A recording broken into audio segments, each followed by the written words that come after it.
Assalamualaikum warahmatullahi wabarakatuh. Saya Rizky Rahmadianto dari Universitas Dinamika Bangsa dengan NIM 80201800119 dari kelas 05 PT6. Analisa dan perancangan sistem. Di sini saya akan menjelaskan sedikit apa yang saya ketahui tentang data flow diagram level 0 dan data flow diagram level 1. Di sini saya mengambil sebuah contoh soal yang ada, yaitu tentang sistem informasi perpustakaan secara masih offline. Dari sistem tersebut saya ada fungsional recruitment, dan nanti dari fungsional recruitment saya akan membuat data flow diagram level 0 dan data flow diagram level 1. Selanjutnya kita akan membahas fungsional recruitmentnya. Di sini di fungsi recruitment terdapat anggota, sistem, dan petugas. Yaitu di sini terdapat dua entitas, yang dimana entitasnya adalah anggota dan petugas. Di sini di fungsi recruitment ini terdapat banyak aktivitas. Ya, berarti salah satunya ada yang di dalam tabel, dimana di sini aktivitasnya yaitu dimana petugas menginput data anggota, lalu sistem menyimpan data anggota tersebut, lalu mengintegrasi ke proses cetak kartu anggota untuk anggotanya. Lalu di sini setelah mengintegrasinya, lalu sistem mencetak kartu anggota, lalu kartu anggota itu dicetak untuk diberikan kepada anggota, lalu anggota mendapatkan sebuah kartu anggotanya. Kemudian petugas menginput data pengarang. Di sini sistem menyimpan data pengarang, lalu mengintegrasi ke informasi buku. Kemudian juga petugas menginput data buku, lalu menyimpannya di sistem untuk menyimpan data buku. Di sini salah satu anggotanya ingin mencari buku, lalu melalui sistem, lalu di sistem mereka salah satu anggota mencarinya, lalu sistem menampilkan sebuah informasi buku.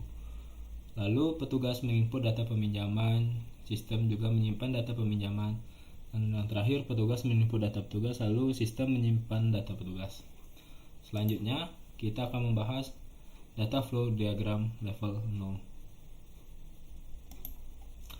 Di data flow diagram level 0 yang saya buat ini terdapat dua entitas, yaitu petugas dan anggota, dan satu aktivitas yaitu sistem informasi perpustakaan.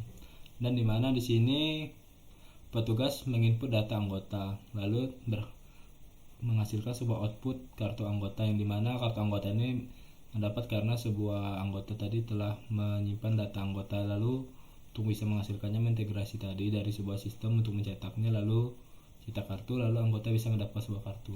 Di sini juga petugas menginput data buku, lalu sistem mengoutputkannya menjadi informasi buku. Lalu yang terakhir petugas menginput data peminjaman dan menghasilkan sebuah informasi peminjaman. Yang terakhir saya akan membahas data flow diagram level 1. Di data flow diagram level 1 ini terdapat dua entitas, yaitu petugas dan anggota, lalu mendapatkan tiga aktivitas, yaitu mengelola data anggota, mencari informasi sebuah buku, dan peminjaman. Di sini petugas menginput data anggota, lalu kartu anggota ini bisa ada karena tadi sistem tadi tersebut telah mengelola dan mengintegrasi sehingga bisa menghasilkan sebuah kartu, lalu mencetaknya, lalu diberikan kepada anggota sehingga menjadi kartu anggota yang didapatkan oleh anggota. Nah, di sini terdapat data storik baru, yaitu data storik satunya anggota, yang bisa untuk direcord ke anggota tersebut. Karena mengapa? Karena untuk menghasilkan sebuah kartu anggota kita harus menginputkan data anggotanya. Lalu petugas menginput data buku, lalu untuk mencari informasi buku, outputnya yaitu informasi buku. Ketiga adalah petugas menginput data peminjaman untuk peminjaman buku, mungkin untuk salah satu anggota yang ada untuk meminjam buku, lalu menghasilkan output informasi peminjaman. Lalu di sini untuk mencari informasi buku terdapat data storik baru lagi, yaitu tentang buku, yang dimana rekod buku dan data buku. Di sini juga terdapat data storik yang ketiga, yaitu rekod jenis buku untuk peminjaman, karena mungkin untuk buku dan jenis buku dan datanya, bisa untuk keterkaitan karena untuk peminjaman. Mungkin saja untuk keterkaitan mungkin kayak jenis buku apa yang ingin dipinjam oleh sebuah anggota perpustakaan tersebut. Dan di sini juga data historik yang keempat yaitu data historik peminjaman, di mana di sini menghasilkan rekod sebuah peminjaman karena setelah peminjaman terdapat sebuah inputan baru, yaitu mungkin anggotanya meminjam jenis buku apa, lalu seperti itu.